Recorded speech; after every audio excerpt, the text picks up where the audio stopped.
Hello, my squad of Universal Legends. My name is Daniel, and as you can see, we have a perfectly stable vehicle in front of us.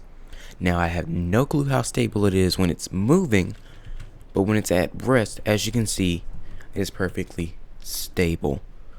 So if you can't tell, this video is the hovercraft tutorial. I will link the person, I will say the person once I remember their name because I do not have it right now. Alright, so it's very simple to do hovercrafts. Actually, honestly, for me, the hardest part of doing anything in From the Depths is building a ship design because I suck at those.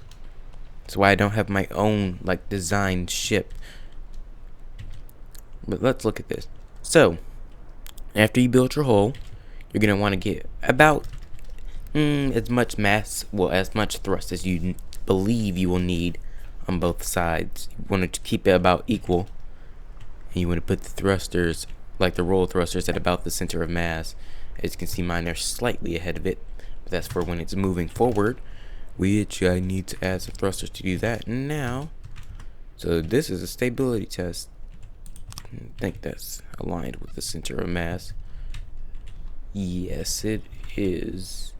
Alright, so now that we have all of this, it's time to show you how to do it. So first things first, build your hull. Second thing, add the thrusters like I did. And remember, like I said earlier, put the roll thrusters close to the center of mass. You want to have these at the back. You want to have them on thruster reverse. That way the ship doesn't think that these thrusters are at the front, and that will mess up the PID system. This is how I'm teaching you how to do it.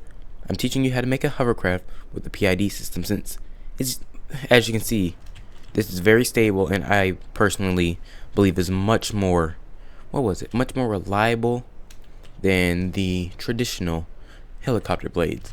If you would like a video on that, I will show you how to do that.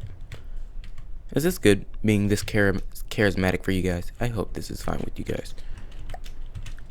First thing, roll. Not going to be that important normally. It's set to 0.10. I generally set that to 0.3. So it tries to correct roll 3 times more likely, like 3 times more powerful, trying to correct it. Altitude, set that to whatever you want it to be. Whatever you want your ship to be cruising at, that's the altitude it will be at. Pitch. You always want to have the pitch and roll at 0 unless you're trying to get a wonky ship, like a sideways ship. I always set my pitch generally to 0.5, 0.05, or 5 times more powerful to try and get it set up. Because honestly, if you have it set to 0.1, while it's this stable, as you can see, it suddenly starts rocking. So it's like as soon as I set it to 0.5, it does this now. So we just gotta let it rest, and then it starts to level itself out. And as you can see, it fixes the problem. You'll see it rocking up and down gently. You might not see that now that it's basically aligned. So yeah, that's a basic thrustercraft.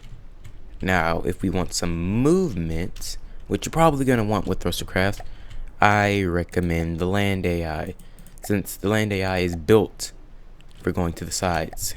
Actually, I had an idea. If I do a campaign, I'm not going to do the main campaign. I'm going to do the land campaign. Because the main campaign, all you really have to do is save up enough resources, get a really overpowered vehicle, and then you kind of won the campaign. So, yeah, you gonna wait for them. Well, not to fix that, because honestly, there's no way to fix that except to limit the size of the ships you can build. The only way you can actually fix that is to make stronger enemies. Disable reverse, because you don't have reverse, so it won't know how to do that anyways. Unless, actually, never mind. Don't disable reverse, because you don't need to do that unless that's how you want, unless you have like hydrofoils. But with a thrustercraft, you generally won't have that. Don't worry about this. Cease movement range. You don't want it to cease movement range at all, because a hovercraft just sitting still, it's a dead hovercraft. Permitted depth, you can set that to whatever. Turning circle, Actually, for most of this stuff, I keep default except for the range. Depending on what type of vehicle you have, you might want to ram it, be far, or be close. Just that's up to you. That's really up to you. So, let me do this. Let's just test out its movement. You may be wondering why I'm doing that. That's just so it can actually brake. So if we put it on fleet move, I forgot. Okay. To keep this as like reasonable as possible. I have like nowhere to put these words flat. Right here. Tiny thruster. And this is it turning basically.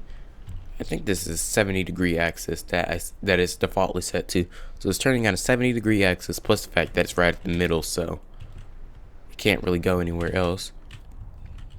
But okay, it set its thrusters too high.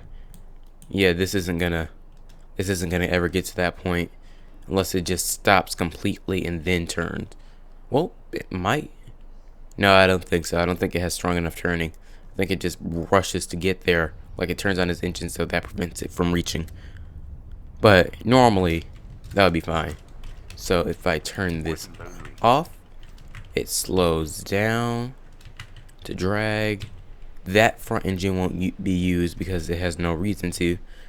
And eventually, it will, after it slows down enough, it will basically completely stop and then stay completely still.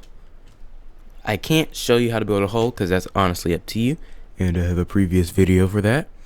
However, for the thruster craft, this is all you really need. Now, that doesn't mean you can't use this for airships. You can use this for airships. Sorry to the person who suggested the thruster craft video, but because I forgot your name, but Dalton, you can use this for airships.